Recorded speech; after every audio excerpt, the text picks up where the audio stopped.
Welcome back to Desert Garage and a brand new series on this channel, because I've mentioned this before in one of the videos about the Volvo 240. I found an engine. I found an engine for my Escort because, like I've mentioned so many times, to get that car registered, I'm going to have to put a CAN engine back in it. You know, the old style push rod flat 4.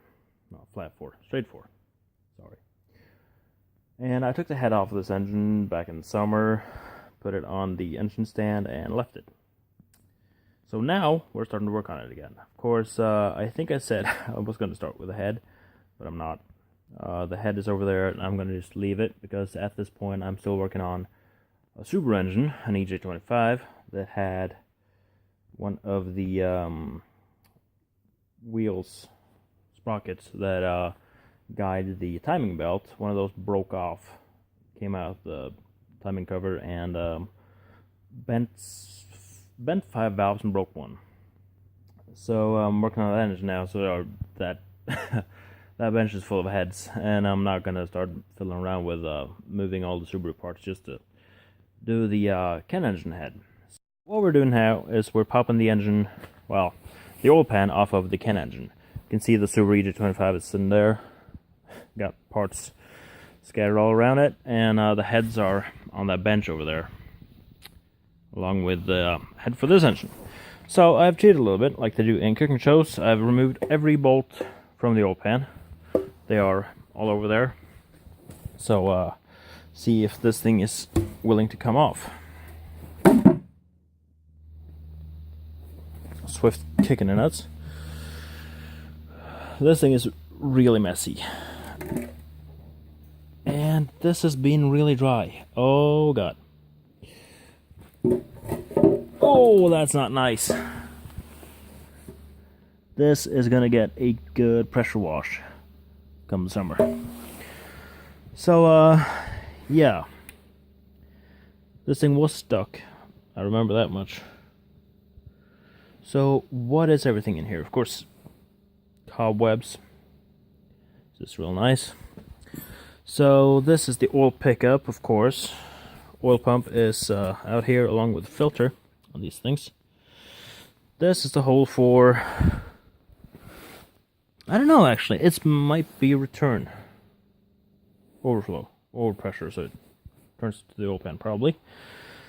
This looks like something to keep the cam chain, timing chain, nice and taut. Does this have aluminum tape on it? Some strange things. Yeah. This gasket's gonna have to be replaced anyway, so let's just have a look at all of this. Get some cobwebs out of the way. Yeah. So these are all marked front. This way, this is FRCR, and then R. Not sure what those letters are, but this is FRCRR. Not sure what that is about. Let's turn some light on. This is looking really ruddy. Oh, look at that connecting rod. The piston looks okay. Hey, dead spider. How about the cylinder walls? They look fine. That one doesn't look all that fine, but it looks worse on camera than it does in real life. It looks like just some on the top. It doesn't look like it's bad rust, so I might be able to hone that away. Now, I have tried to turn this thing over and it doesn't want to, so I don't know if it's... Oh, that cam is awful. Oh, that cam is awful. Alright, so that cam is no good. That cam is absolutely no good.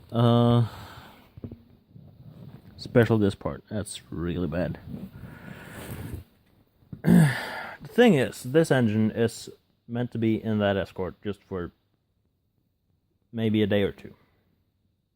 It needs to run not much in that day or two. Because when I'm all done with showing it to the Norwegian Public Road Administration, I can never remember what they're called without thinking really hard, then this is coming back out and the Pinto engine is coming back in. So I don't know if I should undo the connecting rods and then see if the crank spins with the connecting rods, loosened up. Because I think it will. I think the problem here was that the pistons are stuck in the bores.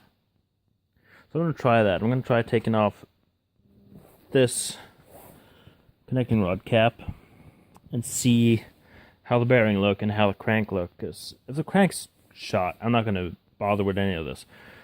I have a parts car on the, well, kind of in my fingers, in my grasp, but not sure how that's going to pan out yet. That car has a Ken engine in it, and I think it's going to run. So I might have to just resort to that engine. So I'm going to get half-inch on a half-inch ratchet, see if some connecting rods want to come loose. Wow. It's actually 9/16. So let's go get 9/16 instead. That oil pan, I put that in a really stupid way. I keep kicking it. And that's 9/16. This is, I never remember, 1930 seconds. Well, 32s, or whatever. I'm gonna bring that in 5/8.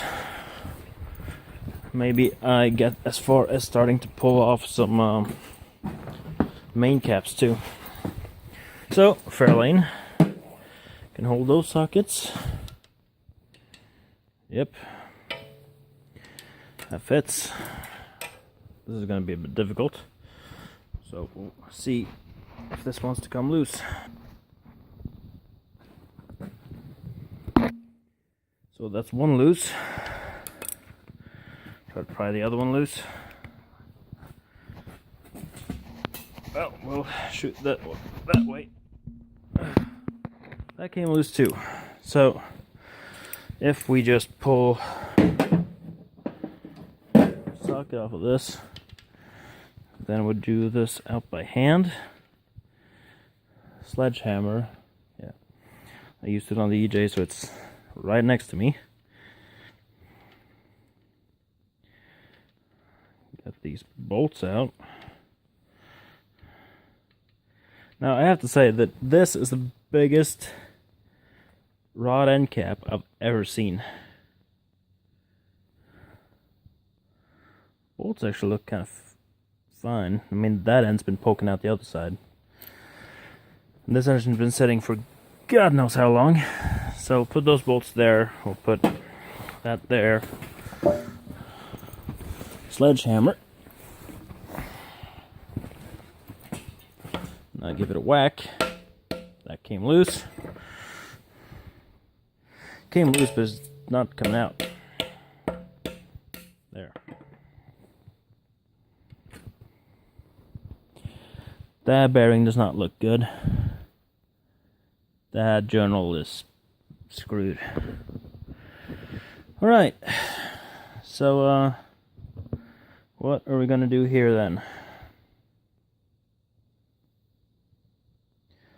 Now, it's been a couple of months since I shot that video. It was quite a fail, actually, because, well, of course the engine is not usable as anything other than a paperweight. So,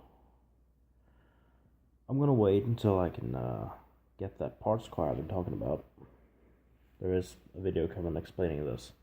And get that parts car and pull the engine out of that, because I think that's going to be easier to make that work than that beat up old engine. Of course, I said before that the engine in the Escort, the 2-liter, has to come out in order to register the car. So I'm going to have to pull that out and get the cat in, which I'm first going to have to get one that works. So we'll see what happens. I mean, probably not going to happen now. I mean, I still have a Volvo to get rid of, and I want to get the 302 into the Granada. There's a lot of things I want to do. I'm gonna have to see what comes first, because of course the Granada is my daily. I can't drive now, but I can't work on it either. But I'll thank you all for watching this massive fail. I didn't really plan to post it, but here I am posting it. I had to shoot an outro to it. So that was a massive fail. We'll see what happens to it later. If it's a different engine, parts car engine, or whatever happens. The Escort's probably gonna be sitting in that garage a little while longer. So thank you very much for watching. You can like, comment, and subscribe down below. I look forward to seeing you in a later video. Take care.